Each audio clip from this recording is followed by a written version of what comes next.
Mr. Speaker. Mr. Chair. I call the Honourable David Parker. Mr. Chairman, I want to respond to a couple of issues that Paul Goldsmith raised there.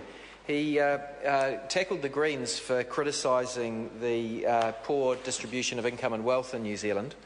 What he didn't mention was that the OECD in their most recent report into New Zealand said that New Zealand's tax system is less redistributive than is normal in the West. So whilst he might say that there are some protections in the likes of working for families, he seems to forget that those sorts of improvements in the division of income and therefore over time wealth were Labour Party policy that were opposed by National.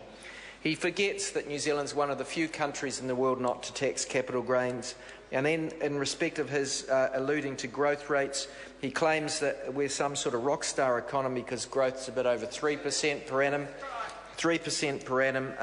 When the effects of the Christchurch rebuild are excluded, New Zealand's growth rate is a paltry 2% per annum. It's nothing that the government can claim credit for. The earthquakes in Christchurch are, of course, a terrible event that add to GDP because the rebuild costs a lot of money.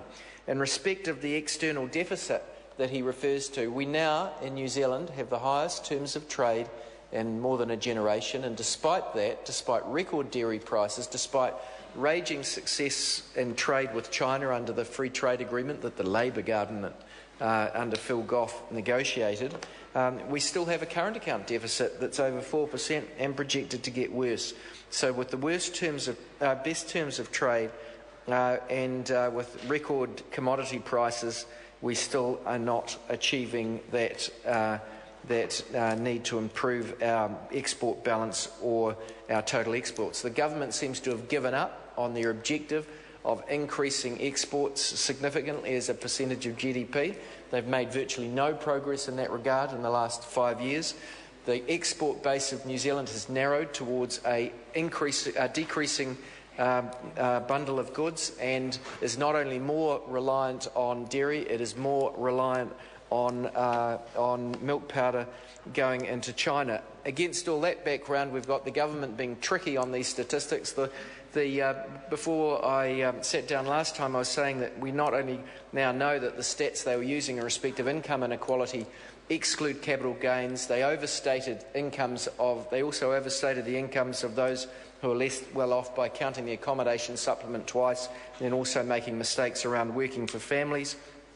And in the broader measures such as those used in the census, we know that the income gap between South Auckland and wealthy suburbs in Auckland grew by 19% between the two census. A 19% increase in the family incomes of South Auckland families compared with those in wealthier suburbs. So there is no doubt that inequality is getting worse in New Zealand, and that's one of the reasons why New Zealand is underperforming educationally. There are some problems that we have in our education system. Not all of them can be put down to inequality, but a substantial proportion of them, according to the OECD, can be tied back to the fact that people are so poor that they can't take advantage of the educational opportunities that our state system provides to them.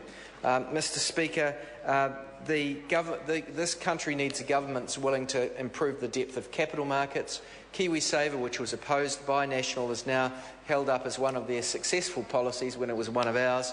We need to follow the Australians in having a universal work-based savings system. We need tax changes, both research and development tax credits as well as capital gains tax excluding the family home, so as to direct that capital more efficiently to the parts of the economy that need it most. And through that, we will get higher jobs, higher wages and more jobs with career structures, rather than committing too many of our young people into low-paid service jobs with irregular hours of work, no career prospects and lower rates of home ownership, which is the pattern that we see under the current government. So, Mr. Speaker, Mr. Chairman, I do not think that the government has achieved what its objectives were, which were to rebalance the economy. And if the Minister does get to his feet and take a call in this debate, I want him to start by apologising for misleading the country in respect of the income inequality figures that he knew were wrong from December this year in the middle of the inequality debate, including in this House. He did not fess up to the fact that his government had made a billion-dollar bungle which overstated the incomes of low and middle-income New Zealanders. What can we trust? What can we Speaker. trust? Well, isn't it interesting? Order. I call the Honourable Minister William English. Well, it's interesting to hear the